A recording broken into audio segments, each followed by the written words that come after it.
On today's Motorhead Garage, it's all about the chassis. From custom work to simple upgrades to raising the ride height. All that and more coming up next.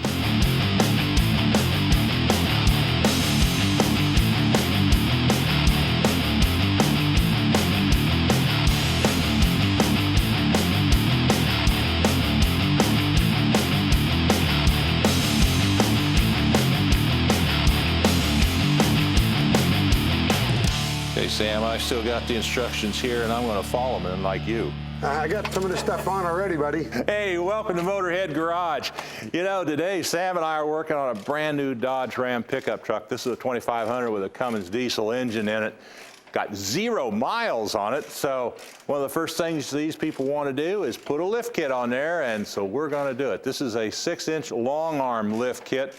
And it's easy to install. It's something you can do in your backyard. All you need is a jack, some jack stands, a little bit of time. Right, Dan? Yes. Hey, we got Dan McGowan here from Apple Hill 4x4, and he was kind enough to bring in this beautiful B.D.S lift kit. Tell me a little bit about it, Dan. Well, this is a B.D.S 6-inch long arm lift kit. It's going to lift this vehicle 6 inches. We've done the Fox shock upgrade on it. Dual Fox steering stabilizers. Real nice kit. We've got the stainless steel brake hoses.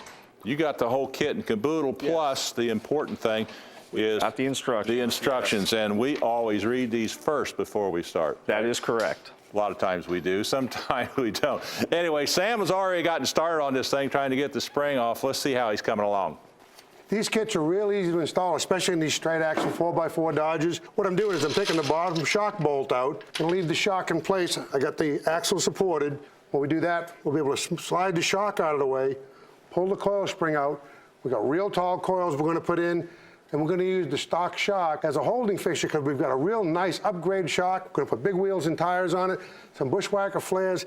This is a nice kit. This is going to look real good. All right, bud, you got it? I got it right here. All right, I think I can take this off. Good. All right. Okay, folks, here's what we've had to do now. We've got everything stripped down. We're taking the upper and lower control arms off. Now, this is a little bit different. What we have to do here is take this bolt out and then tap it in and then cut off the back side and then tap it some more and cut it off again. And the reason for that is because it's right up next to that exhaust manifold there, or pipe. Right. You don't have any room, so that's the way you have to get it out. Yep, you know, you would think looking at it here, you just got this one clamp where the downpipe hits the turbocharger, and you're thinking, why don't we just take that off and drop the pipe out of the way? Believe me, this thing's got a big exhaust with a catalytic converter, a reducing catalyst for DEF. It is a job. It'd take you forever to take all that down. The guys at Apple Hill 4x4 gave us this tip: push the bolt out, slice it off with a saw, and then we'll put the new bolt in this way and no problems. Good idea. All right.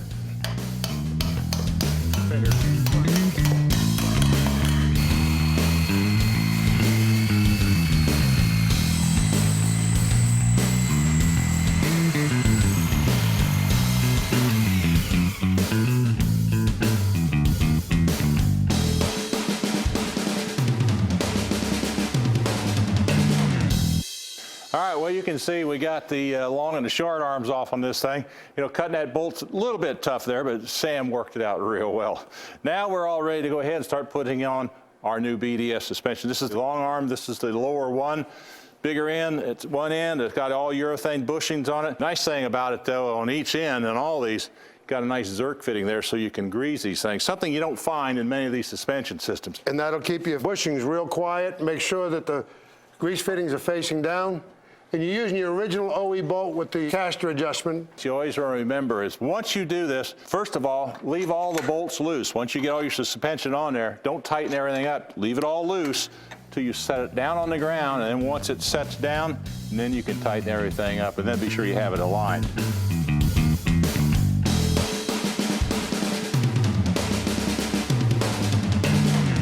Well, now here we are. We've got our arms on, as you can see. The reason we're going through these longer arms, if you use the short arms with the tall spring, it would work, but the ride quality would be real poor. These long arms go to this bracket that's supplied with the kit. You put it on here. You take your transmission crossmember bolts, you bolt it up there, that locates it. You mark a couple of holes here and you drill them and you put nut inserts that come with the kit. And when you're talking about nut inserts, here's what you're talking about right here, or a riv nut as they call them a lot of times. This is the installation tool, nothing more than a bolt with a nut on it. Tighten that thing down, and what it'll do is that'll draw that up into the hole, make it in there permanent. Then you have a hole right there, so it works pretty nice. You know, we made this look tougher than it is. You gotta be careful not to get the front end moving around too much because it changes the angles, which is exactly what we did. But these are done. Now we're ready to go ahead and do things like put our upgraded Fox shock absorbers on. All right, let's go ahead and let's get that shock in there and let's get the spring in. All right, what I'm doing here now, I'm installing the bump stop extension that comes in the kit. It's really neat. These come in the kit. They're adapters to make the sway bar, anti-roll bar link eye to eye, makes it real strong. Once you get these in and bolted up, it's time for your new spring.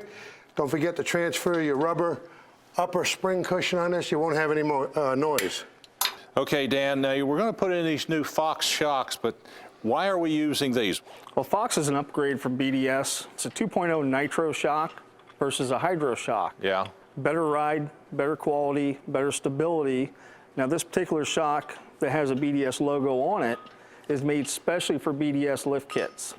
You cannot buy these shocks from Fox. You have to buy them through so B.D.S. these are designed to go with this particular kit? Correct. All right, we'll go ahead and get this thing in. All right. All right, bud, here you go. These are nice shocks, aren't they? They are, and you're going to need an Allen wrench for the top of that one. Yep, and they got urethane bushings. I like that. This goes thread right up here. Put your bushing and your hat back on it. Put this down. We will get that drawn up just finger tight for now. That way we can have some movement, and then we can move this out for our spring. All right, you ready? Yeah. Got it? Yeah, I don't want to pinch your fingers. No, you're not going to. I won't let you. All right. Make sure you position your spring. Well, it's got to have a place to sit. Hold on. It's got to be a place where that spring seats.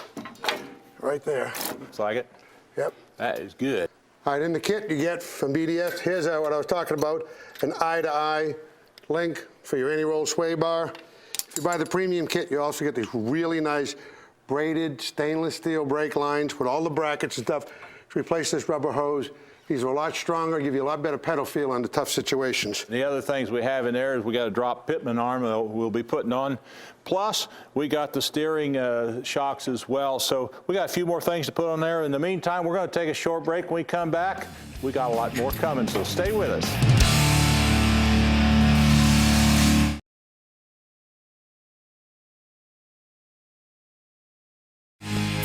This edition of Motorhead Garage, presented by ARP, is being brought to you by ARP, the world leader in fastener technology, and by Locar Performance Products, quality plain and simple, and by Original Parts Group, the world's largest source for GM A-body parts and accessories, and by Garnet, finally, a tank monitor for RVs that works. Welcome back to Motorhead Garage. Well, we got our 6-inch lift kit on. And by the way, this lift kit is guaranteed for life. Everything but the shocks and the bushings. You break any part for any reason, they'd love to hear your stories, but they'll send you a brand new part at no cost. Look at these tires and wheels. This is the XD series. They're pretty big wheels and tires. Tell us about these things.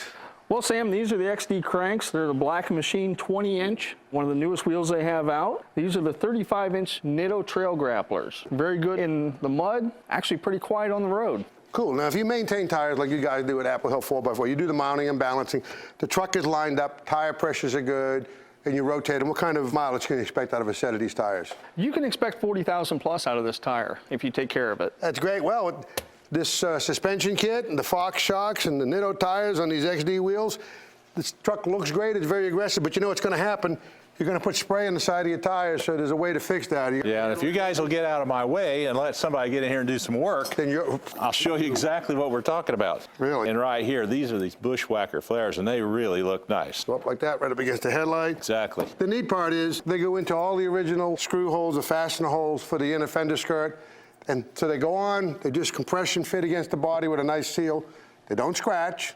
If you want to sell your truck, all this stuff will come off. The wheels, the tire, the lift kit, the flares, it's all reversible. That's why you want to keep all the old parts, too, if you're going to do that. All right. Anyway, let me get started on here and get this thing on here. So you said work. I'm going to let you.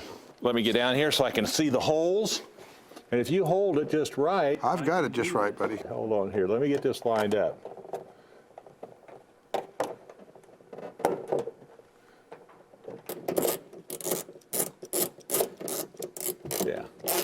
These fit nice. Sure do. Well, folks, there you have it. It came out pretty darn nice, didn't it? I'll tell you what, this guy's got a pretty nice 2500 Ram. Old Cummins, and his B.D.S. suspension is going to ride good and give him plenty of clearance. It sure is. And speaking of clearance, one other thing that comes with a kit, these are spacers that goes on each end of your drive shaft. Remember, you've dropped this thing down, you're actually lengthening that drive shaft a little bit, so don't forget to put those in there. But you can see it's all set to go. Once we set it down on the ground now, we'll tighten up all the suspension. And one other thing people forget to do is once they do that, take it, have it aligned. Yeah. And of course, at Apple Hill 4x4, they do it all in-house. They'll get you lined up going down the road good. There's plenty more you can do to this truck if you want to, but this ought to give them a good start. Yeah, we want to thank Dan for coming along and helping us, and B.D.S. under suspension. Great stuff. Well, we're going to take a short break. We got a lot more coming back here on Motorhead Garage, so stick around. Now, did you torque these? Torque? Yeah, I use my Armstrong. Yeah, your Armstrong.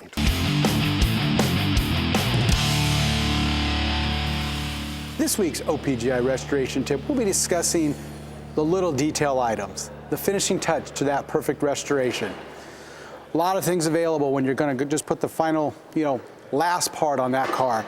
All the factory decals, whether you're into the trunk or under the hood, we have all those decals available for you. T3 headlights. The original car came with the T3 headlights. They haven't been available for years. They're now in reproduction and available, and all the correct hardware for mounting those in there for the adjustments. Great little details. A lot of people really like to see that in the finishing touch. One of my favorite things to finish off a car is a new set of keys and key lock cylinders. Nothing worse than those old locks and tumblers where you can't get your key in or the key's worn out and it doesn't work well. All the factory keys, all the factory cylinder locks are available. These are great detail items when you're putting that finishing touch on the outside of the car. But there's a lot more to it. James? Absolutely. Thank you, Tony. There's a lot of details underneath the hood as well. And we're talking things as simple as these tower clamps here. Very important detail that if you're going to a show where they're going to judge on originality, that's going to be a thing that you're going to have to be correct. These other clamps here for your heater hoses, also another detail that you have to be correct. Underhood bumpers, got to have those. Wire straps, got to have those. Got to have the correct wire harness tape to make it look original. These nozzles here for your windshield wiper squirters, you got to have these things to make it look original and have all the details correct. Great items here, little detail items, the finishing touch for that perfect restoration. And that's this week's OPGI restoration tip.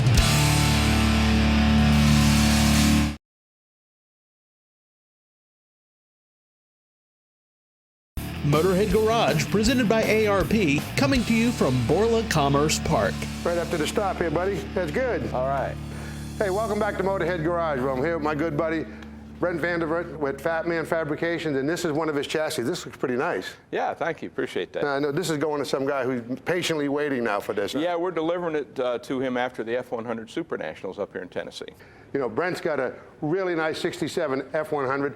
It's slammed. I see it at all the shows. It's a working truck. You drive it, you haul your trailer with it, and it's got obviously your chassis in it, same kind of suspension. So that's an engineering test bed kind of a thing? Sure, we put RideTech shockwaves on it so that I can carry enough load to do a show display. I hauled this frame up with a trailer behind it. So if it'll work for that, it'll work for your hot rod. That's great. So tell me about this chassis. First off, this is it's not a boxed frame. You actually use a strong tubing. Yeah, this is actually built from 188 wall, 3/16 wall, 2x6 tubing, the primary part of it, mandrel bend in the back, and then all welded, blended together. Much stronger than the original 1/8" open channel frame. Yeah, absolutely, which you have to box and all that kind of stuff. Right. So if you looked at rigidity, how much more rigid is this than the factory frame? Calculations tell me something around 2 to 2.4 times as strong as the original. That's great. So you don't need all those crazy cross members in the middle. All right, so this one here, this is the way to go. If you're going to do a restoration, you're going to build a hot rod, you're going to go do a drag race, don't mess with that old metal in the frame. It's 50, 60 years old. You got to box it. You got to do all kinds of things. If you're going to go to an independent front suspension, a lot of guys will weld in a clip, whether it be a GM or Valari or an independent. A lot of guys do it wrong. What are the things you have to watch out for? Well, they get into trouble on the track width. You need to measure that before you do. You need to know how to determine the ride height, to know how to install it. The angles are often put in wrong, so the geometry doesn't work right, and they need special control arms to fix alignment issues, which we can do for them. And you can have a lot of bump steer. You get in a bump steer. Anytime you see in special tie rod ends, that should raise a red flag. Now, see, this is a pretty interesting chassis. We got your independent front suspension, the big control arms, but it's got a power rack and you got power brakes, so the guy obviously wanted those. But the motor mount seemed pretty far forward. Yeah, this is a little unusual. Most people would use an overhead small block Ford or Chevy, even a big block. But this one's set up for a flathead, a 4953, with a T5 5-speed manual overdrive adapted to the back of it. Keep the engine slowed down for highway speed. Neat. So that's why you got a hydraulic clutch. It's got a clutch in the. That's right. So that's cool. You got all your plumbing on here. You can order this chassis any way you want. Actually, by ordering a brand new chassis from you, set up right, it actually is cheaper than paying someone to build you a chassis and you from your old chassis put a front end in it and so on. Tell me about the rear end here. That looks pretty interesting. Yeah, we use late 60s to early 70s Ford Galaxy rear ends. These are used. We recondition them. We also offer brand new rear ends. We've done winners, quick changes. We've done independents, whatever the customer wants. But for a driver, this is really the way to go. It's just bulletproof. Yep. Oh, yeah, that is. And the Galaxy is much better than using the pickup truck rear end. Now, look at this. This is a parallel four-link suspension, and sometimes they have triangulated ones. And what's the deal? What's the difference in those? Well, the triangulated is used in cars like Mustangs and Camaros where the floor doesn't give you enough room to do some other sort of lateral locating device, like a panner bar is often used. But I don't like those. The rear end moves a little sideways as it goes up and down, and it runs into the exhaust clearance many times. So what is this? It's kind of the same thing. This is called a Z-bar. Now, this came out of an idea I saw on a Pro Mod car. This is what they use in those cars, so there's absolutely no sideways movement, and being down and out of the way, it's very easy to run your exhaust up over the axle. Great. And you taught me something, that when you're going to start with a chassis, you don't start with it level. You actually put a few degrees of rake in it, huh? That's the #1 mistake, and you wouldn't believe the highly experienced people that do that. You don't want to set it level unless it's going to sit level when it's done. If it's going to sit on a 2-3 degree rake, that's how you should set it up. Then all your angles are truly zero. So if you want to know more, if you want to get a chassis, he builds stubs, front ends, anything you need when it comes to chassis and front ends, Fat Man Fabrication. Check out their website. It's a great way to go, and the price is right. I'll see you at the show, buddy. Thanks, Sam. Thanks. We got a lot more coming up here on Motorhead Garage. Don't go away.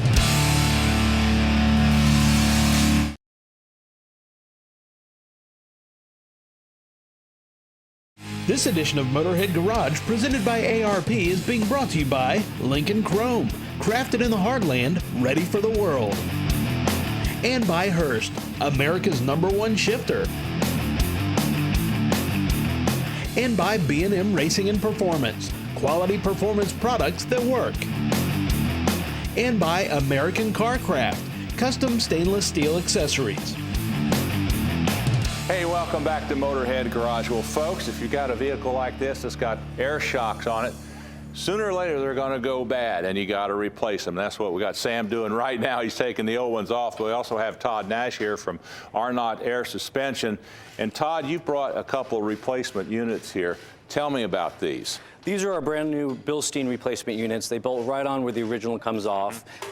Includes a Bilstein shock, clearly, Arnott air bladder here, and it's basically a perfect replacement for the original equipment. So the only difference is you got an airline to hook up and an electrical connection, and that's about it. That's it. Like any other shock, right? Very simple. Now, tell me about this shock here. This is our rebuilt shock. When you pull your old one off, instead of throwing it away, filling the landfills, you can give it to us. We can rebuild it. We disassemble the entire thing, put a new air bladder on it, recrimp it, and it bolts right back in where the old one came off.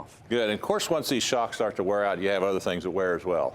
Yeah, the compressor will go sometimes if you don't identify the leak too soon. So we sell a replacement compressor as well with it. In addition, after a while, the car gets a little up in age. You may want to just take the air system off it. We sell a coil spring conversion kit. It'll bolt right into place where the other one was. Ours includes an electronic bypass module. That's what this little gizmo is right here? Yeah, it's patents pending, and it will turn the light off in the dashboard. Yeah, so you don't have your check engine light on all the time, That's right? Yeah, it's very annoying. Yeah. Well, these aren't hard to change, so we got Sam back here. He's right in the middle of it. Let's see how he's doing. This is pretty easy to do.